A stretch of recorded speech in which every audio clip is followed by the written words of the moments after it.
أما بعد فقد قال المعصوم عليه الصلاة والسلام واسمع دعائي إذا دعوتك واسمع ندائي إذا ناديتك وأقبل علي إذا ناجيتك فقد حربت إليك صلوات محمد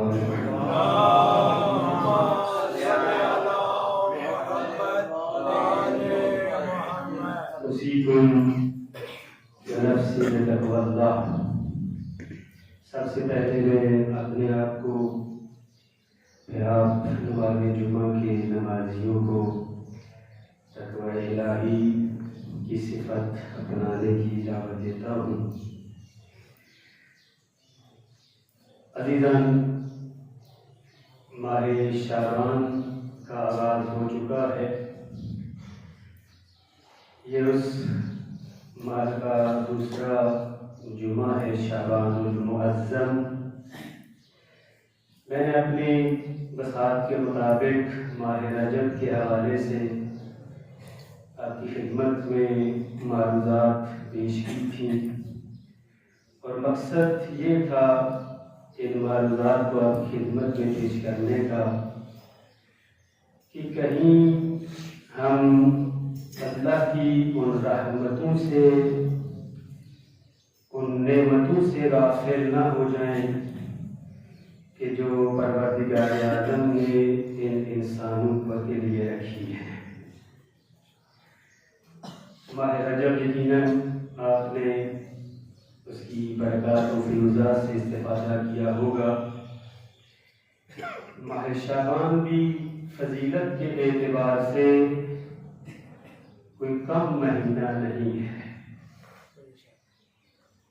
میں پہلے بھی عرض کر چکا ہوں کہ اللہ کا یہ لطف و کرم ہے، ہم پہ احسان ہے کہ اس نے ہمارے لیے کچھ ایسے ماہ مقرر کیے ہیں جن میں ہم اپنے آپ کو اپنے رب کے قریب کر سکتے ہیں.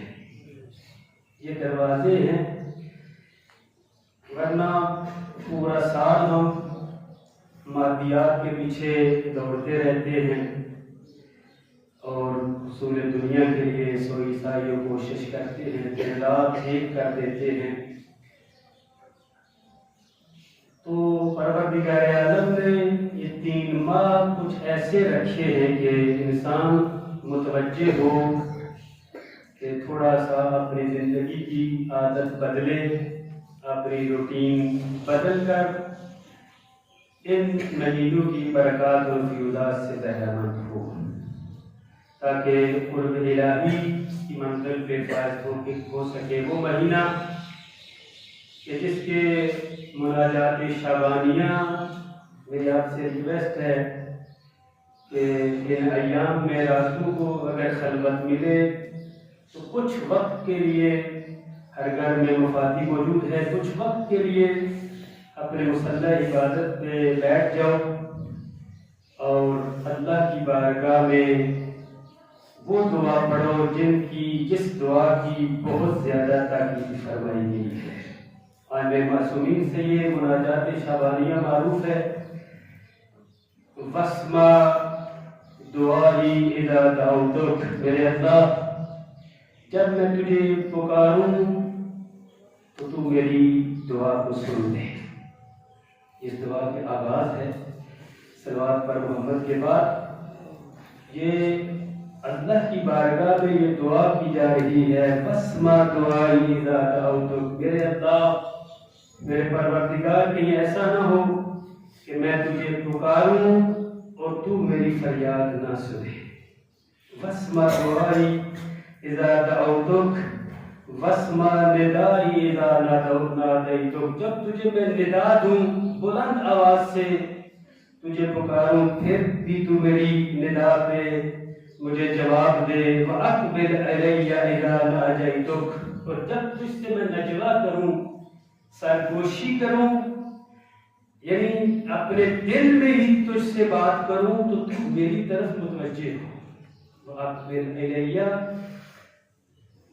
موڑنے کے مقابلے میں ہے کہ ایک انسان دیکھا جب انسان کسی سے بات کرتا ہے اگر اس کا جی نہ چاہے تو منہ موڑ لیتا ہے، اس کی بات پر توجہ نہیں دیتا۔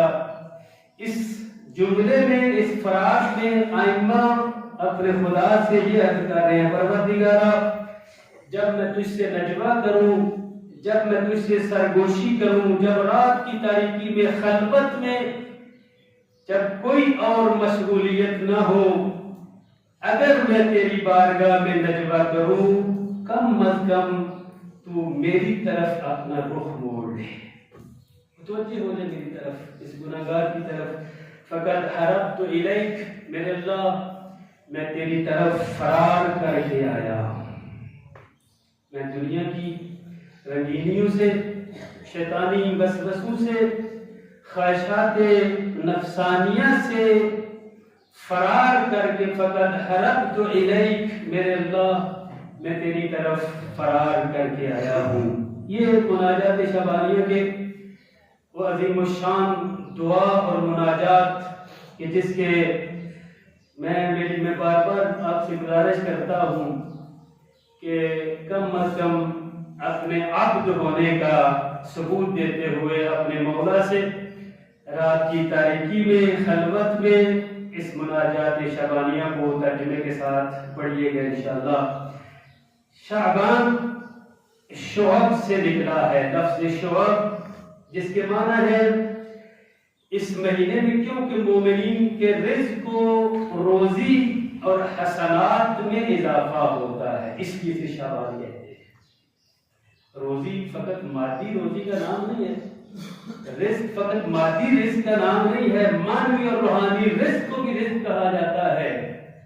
بس شعبان کو شعبان اس لیے کہا جاتا ہے کہ اس ماہ میں جو تو روزی معنوی رزق حاصل کرنا چاہتا ہے، تیری نیکیوں میں اضافہ کر دیا جاتا ہے، اس وجہ سے اس ماہ شعبان کو شعبان کہا جاتا ہے۔ جو نیکی انجام دیتا ہے، ایک نیکی کرتا ہے، اس میں دگنا اضافہ ہو جاتا ہے۔ پیغمبر گرامی اسلام حضرت محمد مصطفیٰ صلی اللہ علیہ وسلم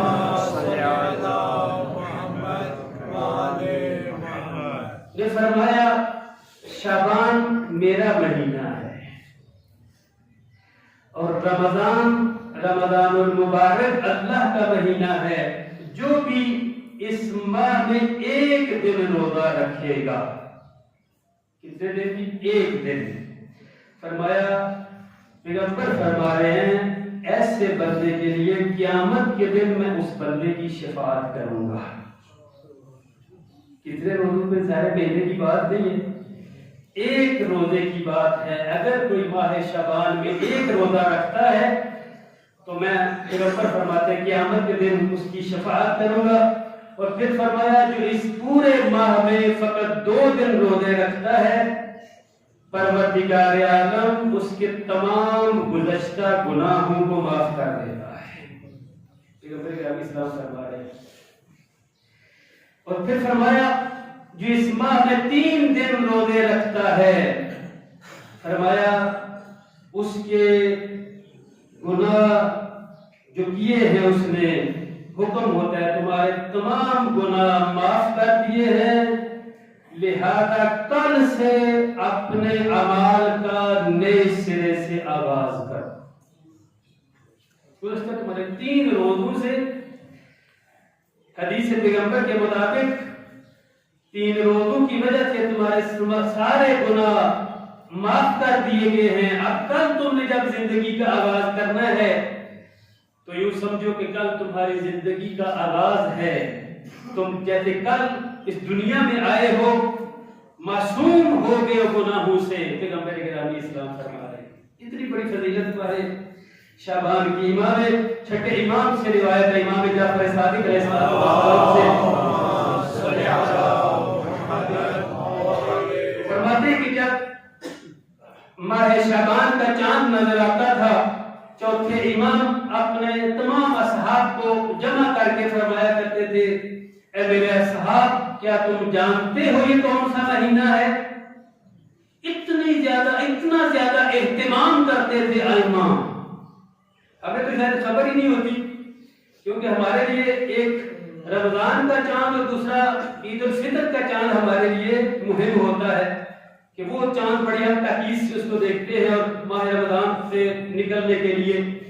لیکن ائمہ کی ذرا سیرت اور سنت کو ملاحظہ فرمائیں کہ جن ائمہ کی ولادت باسعادت سے یہ ماہ مزین ہے، وہ چوتھے امام اپنے تمام اصحاب کو اپنے گرد جمع کر کے فرماتے تھے، او میرے اصحاب، کیا تم جانتے ہو یہ کون سا مہینہ ہے؟ فرماتے یہ شعبان کا مہینہ ہے. پیغمبر فرمایا کرتے تھے شعبان میرا مہینہ ہے، پس اپنے نبی کی محبت اور اللہ کے تقرب کے لیے اس ماہ میں روزہ رکھو. اگر پیغمبر گرامی اسلام سے محبت کرتے ہو، اگر رسول اللہ سے محبت کا دام بھرتے ہو، تو فرمایا اس ماہ میں پیغمبر کی محبت اور قرب الہی کے لیے کیا کرو گی؟ روزہ رکھو. فرمایا اس خدا کی قسم، چوتھے امام فرما رہے ہیں، اس رب کی قسم جس کے قبضہ قدرت میں علی ابن الحسین کی جان ہے. میں نے اپنے والد گرامی حسین ابن علی علیہ السلام سے سنا ہے، وہ فرماتے تھے کہ میں نے اپنے والد گرامی امیر المومنین سے یہ سنا کہ جو شخص محبت رسول خدا اور تقرب اللہ کے لیے شعبان میں روزہ رکھے، پروردگار عالم اسے اپنا قرب عطا کرے گا. انسان کی ساری زندگی کا ہدف اور مقصد قرب الہی ہے. انسان کو پیدا اس لیے کیا گیا ہے کہ تو عبادت کر تاکہ قرب الہی کی منزل پہ فائدہ لے، اسی دنیا کے ساتھ چمٹ کے نہ رہ جا. تجھے اپنے رب کے قرب کے لیے پیدا کیا کہ اس مقام پہ تجھے پہنچنا ہے. اب آؤ ماہ شعبان میں قرب الہی کا دروازہ کھلا ہے.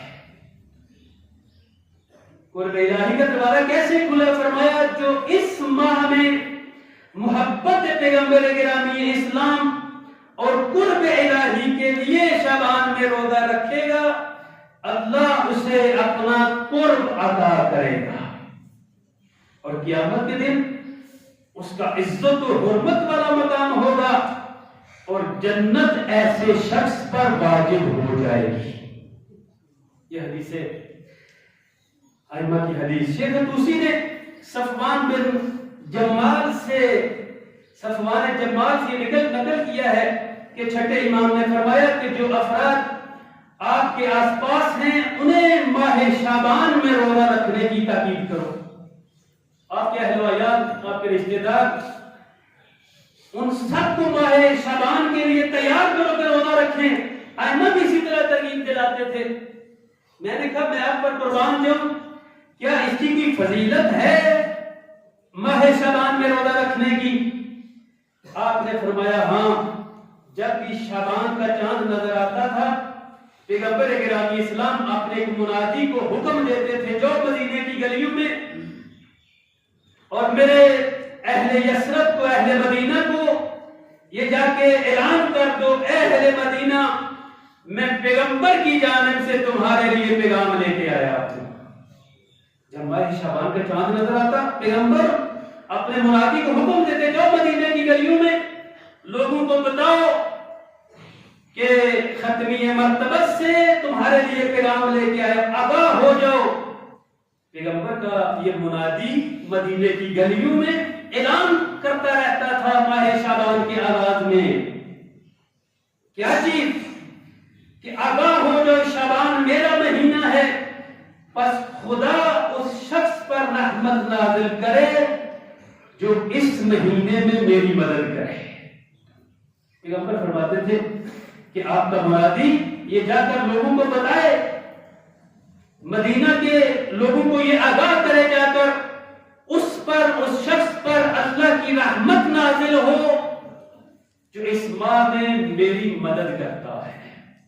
کسی نے پوچھا کہ اس مدد سے مراد کیا ہے؟ کیسی مدد رسول اللہ مانگ رہے ہیں؟ پیغمبر گرامی اسلام ہم سے بھی مدد کا تقاضا کر رہے ہیں.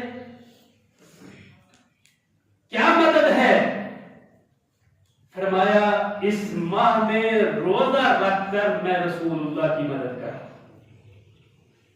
ماہ مبارک رمضان روزہ رکھو, تمہارا روزہ رسول اللہ کی مدد ہے, نصرت رسول اللہ ہے. اتنا بڑا مقام اس ماہ میں روزہ رکھنے کا. پھر امام فرماتے ہیں کہ امیر المومنین فرماتے تھے جب سے پیغمبر کے منادی سے یہ میں نے بات سنی ہے, اور میں تمہیں پیغمبر کے سنت کا صحیح معنوں میں پیروکار دکھاؤں. امیر المومنین فرماتے ہیں جب سے میں نے پیغمبر کے منادی سے یہ آواز سنی ہے کہ پیغمبر فرما رہے ہیں اس ماہ میں میری مدد کرو, روزہ رکھ کر میری مدد کرو, فرمایا اس وقت سے لے کر مجھ سے شعبان کا روزہ نہیں چھوٹا. یہ ہے سنت پیغمبر پہ چلنے والے امیر المومنین. جب سے کہتے ہیں اعلان سنا ہے, وہ فرماتا ہے قیامت تک اپنی زندگی تک یہ ماہ شعبان کا روزہ پھر مجھ سے نہیں چھوٹے گا. یہ ہے سنت نبوی کے پیروکار امیر المومنین. کہ ایک اعلان پہ امیر المومنین نے مصمم ارادہ کر لیا کہ آج سے ماہ شعبان کا روزہ میں نے نہیں چھوڑنا. یہ پیغمبر کے موتی یہ فرما بردار تھے امیر المومنین. اتنا بڑا, اتنی بڑی فضیلت, اس کے بڑے اعمال ہیں. آپ اگر مفاتیح الجنان اٹھا کے دیکھیے, اول شعبان سے لے کر آخر شعبان تک اعمال ہیں. ہر روز کے مشترکہ اعمال اس میں موجود ہیں. میں ان کی تفصیل میں نہیں جانا چاہتا, لیکن عرض خدمت یہ عزیزان, اپنے آپ کو اس دنیا میں ہی جکڑ کے نہ رکھ دو. ایک دن اس دنیا کو چھوڑ کے چلے جانا ہے, اپنے رب کی بارگاہ میں پیش ہونا ہے. کچھ سرمایہ جمع کر کے رکھنا چاہیے, کچھ سرمایہ ساتھ لے کے ہمیں اپنے رب کی بارگاہ میں پیش ہونا چاہیے, تاکہ کل محشر کے دن ہم اللہ کی بارگاہ میں شرمندہ نہ ہوں.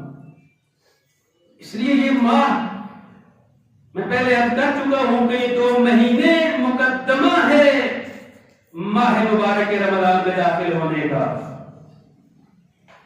اپنے آپ کو پاکیزہ کرو, اپنی تطہیر کر کے روحانی طور پہ آمادہ کرو ماہ مبارک رمضان کے فیوزات اور برکات سے بہرہ مند ہونے کے لیے. اللہ نے پہلے یہ اہتمام کر دیا کہ میرا بندہ جب ماہ مبارک رمضان میں داخل ہو تو پاک و پاکیزہ ہو کر میرے مہینے میں داخل ہو.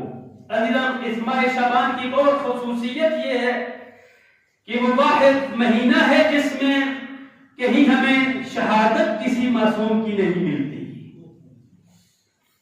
اول شعبان سے لے کر آپ دیکھتے ہیں, آپ آگاہ بھی ہیں, کبھی جناب زینب کبریٰ کی ولادت باشہادت کا دن ہے, کبھی تیسرے امام حسین علیہ السلام کی ولادت باشہادت کا دن ہے, قبر بنی ہاشم جناب امام زین العابدین, اور جیسا کہ کل 11 شعبان ہے حضرت علی اکبر کی ولادت باشہادت کا دن ہے. اور اسی طرح 7 شعبان کو یا 8 شعبان کو جناب قاسم ابن حسن کی ولادت باشہادت کا دن ہے. اور پھر 15 شعبان معروف ہے نیمہ شعبان کے عنوان سے کہ جس میں منجی عالم بشریت امام زمانہ عجل اللہ تعالی فرج شریف کی ولادت باشہادت کا دن ہے.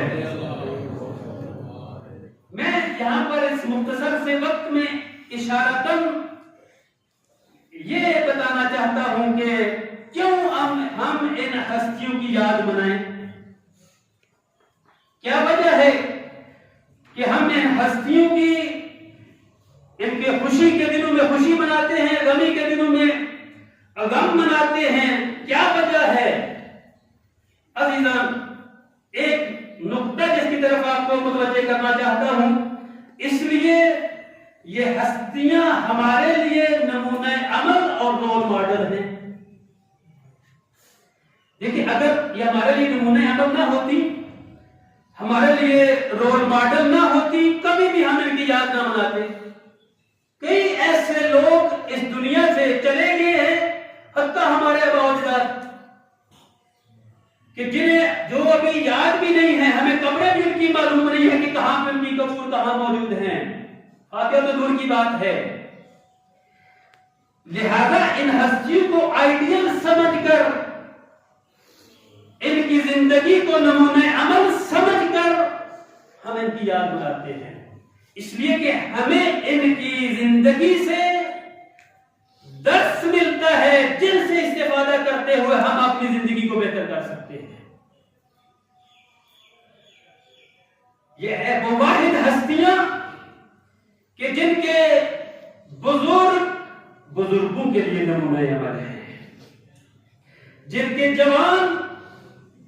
جوانوں کے لیے نمونہ عمل ہیں، اور جن کے بچے ہمارے بچوں کے لیے نمونہ عمل ہیں، اور جن کی خواتین ہماری خواتین کے لیے نمونہ عمل ہے۔ قابل حق سے اس لیے تاکید ہے کہ شیعتنا خلقوا من فاضل طینتنا یفرحون لفرحنا ویحزنون لحزننا، کہ شیعہ ہم میں سے ہیں جو ہماری خوشی پہ خوش ہوتے ہیں اور ہماری غمی پہ غم مناتے ہیں۔ اچھا مجھے ایک انصاف سے بتانا، یفرحون لفرحنا، جس طرح ہم آئمہ کے جشن مناتے ہیں، کیا آئمہ ایسے جشن پہ خوش ہوتے ہیں؟ آپ نے سوشل میڈیا کا دور ہے، ہر جگہ پہ جو بھی جشن ہو رہا ہے، جس انداز سے بھی جشن منائے جا رہے ہیں پورے پاکستان کے اندر، شاید ہی کوئی ایسا جشن ہو جہاں پہ موسیقی نہ نظر آئی ہو۔ جہاں پہ بھی جشن ہے ساتھ موسیقی کی محفل ہے، طبلے ہیں، ڈول ہیں، آنا کہتا ہماری خوشی میں خوشی مناتے ہیں جی، جس پہ ہم خوش ہوتے ہیں کہ ہمارے شیعہ بھی، ہمارے چاہنے والے بھی اسی پہ خوش ہوتے ہیں۔ مجھے انصاف سے بتائیے گا، کیا آئمہ ڈھول بجانے پہ، طبلے بجانے پہ، موسیقی اور ساز بجانے پہ خوش ہوتے تھے؟ وہ میں نے آپ کے سامنے 7ویں امام کا واقعہ پیش کیا تھا، بشر حافی والا، کہ جس میں امام نے فرمایا تھا جس کے گھر سے رقص کی، سرود کی، موسیقی کی آوازیں آ رہی تھی، تو امام نے فرمایا تھا کسی آزاد کا گھر ہے یا بندے کا گھر ہے۔ کیا مطلب؟ امام ناراض ہوئے۔ ہماری جو محافل ہیں، جو جشن کی محافل ہیں، خدا شاہد ہے، آدمی پریشان ہو جاتا ہے، کیا کرے، کس کو جا کر کہے، کون سننے والا ہے؟